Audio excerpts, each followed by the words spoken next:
कुछ सपने सिर्फ सपने नहीं होते, पूरे परिवार की उम्मीद होते हैं। ये कहानी है अमान की, एक ऐसे लड़के की जो हर रात सिर्फ एक ही सपना देखता था, एक दिन डॉक्टर बनूंगा। अमान कोई टॉपर नहीं था, ना उसके पास बड़ी कोचिंग थी, ना एक्सपेंसिव बुक्स, लेकिन उसके पास एक चीज थी, मेहनत। वो सुबह 4 बजे उठता था, ठंडी हो या गर्मी, हर दिन वही routine, NCERT, notes, questions, revision. उसकी आंखों के नीचे डार्क सर्कल्स आ चुके थे, लेकिन आंखों में सपना अभी भी जिंदा था। कभी कभी रात को पढ़ते पढ़ते उसकी आंख लग जाती थी, फिर अचानक उठकर खुद से बोलता, बस थोड़ा और, एक दिन मम्मी पापा की जिंदगी बदल जाएगी। उसके पापा दिन भर मेहनत करते थे, सिर्फ इसलिए ताकि बेटा पढ़ सके। एक दिन अमान ने अपने पापा के फटे हुए जूते देखे।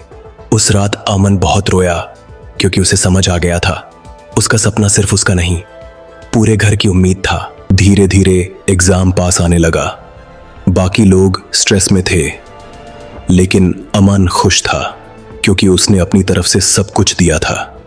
फिर आया NEET exam day. Exam hall में बैठते वक्त उसके हाथ कांप रहे थे। उसने आंख बंद करके बस एक बात बोली, भगवान, बस इस बार मेहनत की इज्जत रख लेना। पेपर अच्छा गया। बहुत दिनों बाद अमन चैन से सोया। उसने मम्मी से कहा, मम्मी, इस बार शायद आपका बेटा डॉक्टर बन जाएगा। उसकी मम्मी चुप थी, लेकिन आंखों में खुशी साफ दिख रही थी।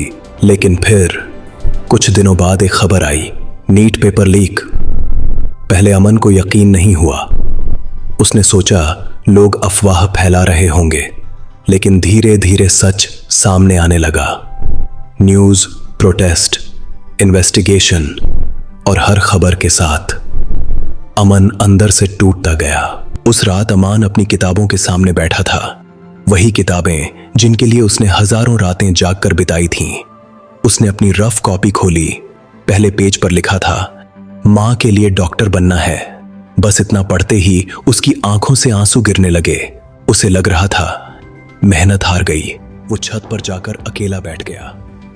आसमान की तरफ देखकर बस एक सवाल पूछा, क्या गरीब बच्चों के सपनों की कोई कीमत नहीं होती? उसके अंदर इतना दर्द था कि वो किसी को बता भी नहीं पा रहा था। तभी उसके पापा उसके पास आए और उसके पास चुपचाप बैठ गए। कुछ देर बाद बोले, बेटा, गलती सिस्टम की है, तेरी मेहनत की नहीं। अगर रास्ता मुश्किल है ना, तो समझ लेना मंजिल बहुत बड़ी है। अमन चुप था, लेकिन उस दिन उसके अंदर कुछ बदल गया। अगली सुबह वो फिर 4 बजे उठा, फिर वही किताब, फिर वही मेहनत, क्योंकि अब वो सिर्फ डॉक्टर बनने के लिए नहीं पढ़ रहा था। अब वो उन लाखों मेहनती स्टूडेंट्स के लिए लड़ रहा था जो पेपर लीक की वजह से टूट गए थे। अगर तुम भी कभी मेहनत के बाद टूट गए हो, तो याद रखना, सपने उन लोगों के पूरे होते हैं जो दर्द में भी मेहनत करना नहीं छोड़ते। पेपर लीक उनका था, लेकिन सपना तुम्हारा है, और अपने सपनों के लिए लड़ना कभी मत छोड़ना।